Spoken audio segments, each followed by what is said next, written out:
More people need to share their story, not in a victim way and not sharing for a point of healing, but for a point of literally empowering.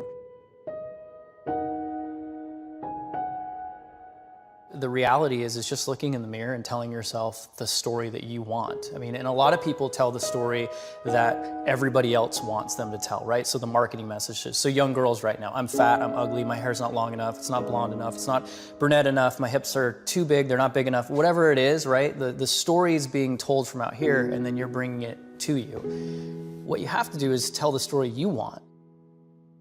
When you're a victim, you're in zero control. Like, you have zero control. And we can go, from the simplest thing of like, you're a victim and you want the government to take care of it. Well, what if the government fails? Well, now you're screwed, right? So you need to be independent in that space.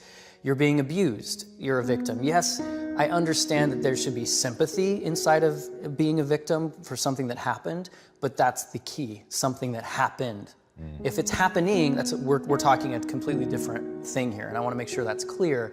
If you're currently being abused or you're currently being, victimized, then please seek help. And it's not being a victim to ask for help. What's really, to me, being a victim is you're past it. It's happened, and now you just keep replaying that in your head over and over and over again.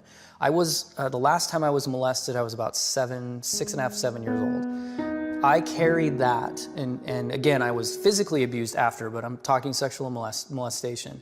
I carried that until I was about 16 years old inside of me and constantly told that story every day. Anytime something would go bad in my life, I would just look at people and be like, well, this is what happened to me, and da-da-da-da-da. And when I was 16, I stopped and I thought, that person hasn't touched me for 9, 10 years, yet they continually touch me every single day of my life.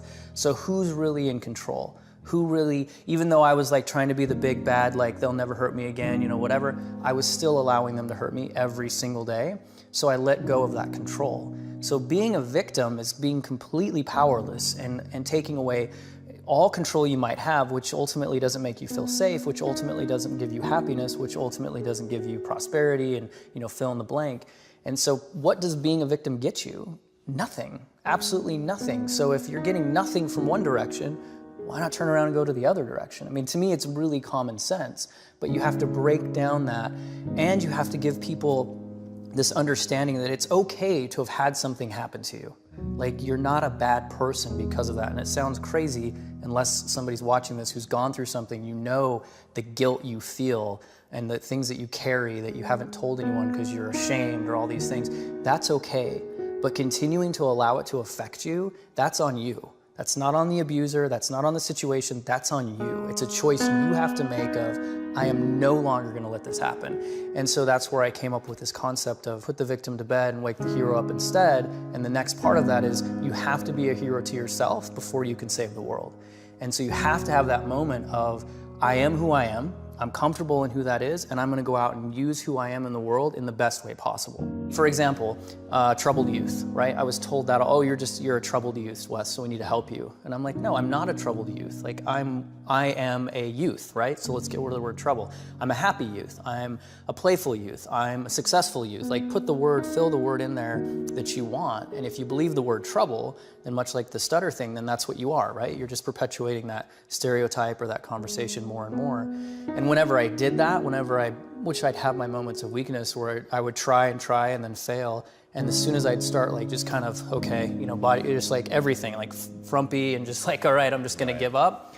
That's when my life became worse and worse and I started making worse decisions. And then I started realizing like, wait, if I just keep pushing over here, it's hard as hell. There's no easy answer to this. There's no like, okay, well, every morning at 6 o'clock, wake up and meditate for 10 minutes and tell yourself you're beautiful and then go, like, it doesn't work like that. It's a constant battle and you're gonna have moments of complete and total defeat where it's just like, what am I doing? Like, why do I keep trying to do this? And for me, again, it was just reminding myself of, I want these happy moments. I want to have this life. And so it started to perpetuate in little things that I would see, like a new friend at school or a relationship, or it'd start to like blossom into different things. And then with the business, it would be, oh wow, like I can go and sell and I can do, and as soon as I started like seeing just a little bit of progress, then that motivated me for the next and the next, and just build and build and build. And I'd still say I'm building, like I still have issues, but it's just focusing on that different conversation, telling a different story, and the story you want. And that's the first thing I tell youth is like, look, don't look at my story, don't look at someone else's story. What's the story you want? You may have had something happen, and I always say it's your 8th birthday. All you ever wanted was the Elmo doll, right? You told your grandma, your grandpa, your friends, everyone, mom, dad, all I want is an Elmo doll. Your birthday comes around, you get an Xbox, a mountain bike, and $500 in gift certificates, but no Elmo doll. Now, for 20 years, you're living your life, and every time you're in a relationship, you'll text, you'll do something, and they won't respond to you, or you ask for something, you don't get it. And every time you have this self-sabotaging thing in a relationship where you go to the person, you say, you never listen to me, you never hear what I'm saying. Even though that person's doing so many other things for you, when you're asking for certain things, it's not being reciprocated. You go all the way back to that 8th year, that barometer, that benchmark that was set, that all you wanted was an Elmo doll. Regardless of all the cool stuff you just got, you didn't get an Elmo doll. So thus, people weren't listening to you, your feelings aren't being validated and heard. And you're 28 years old figuring out why you can't have relationships.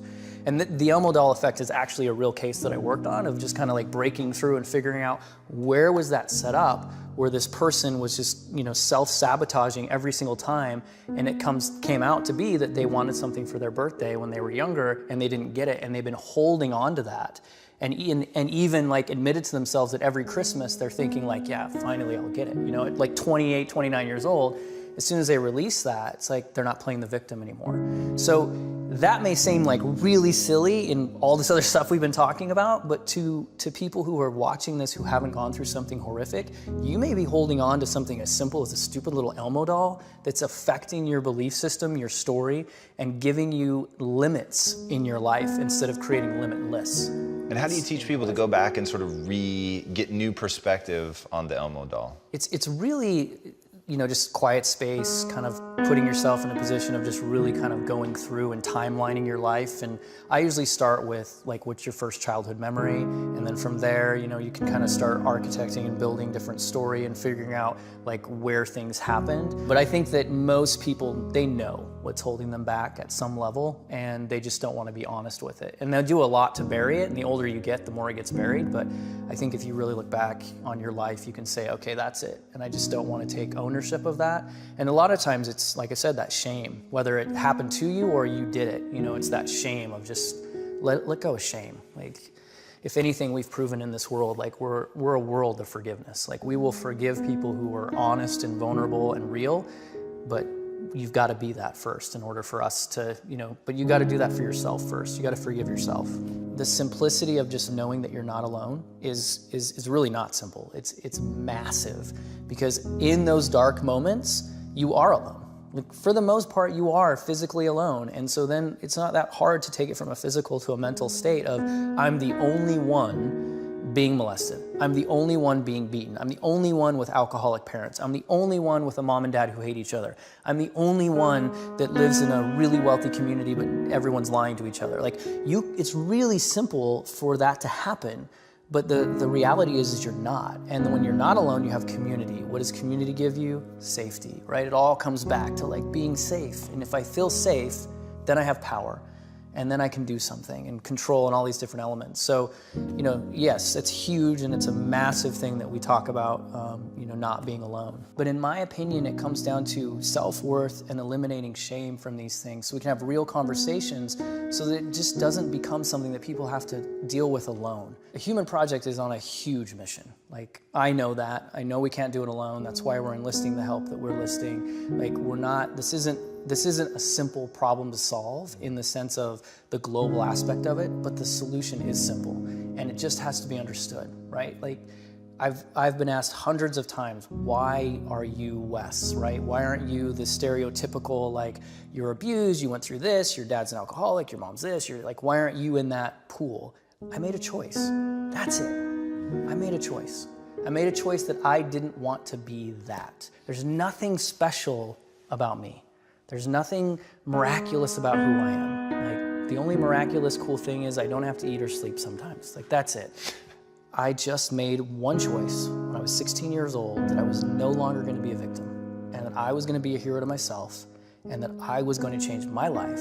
And I had no idea that it would lead me here. And no idea I'd be here in this set, talking to you, doing what we're doing. No idea. It was never part of the plan. The only thing I knew is I didn't want to be the victim and this other trajectory of life. I wanted something different. So I made that choice, and now I'm here.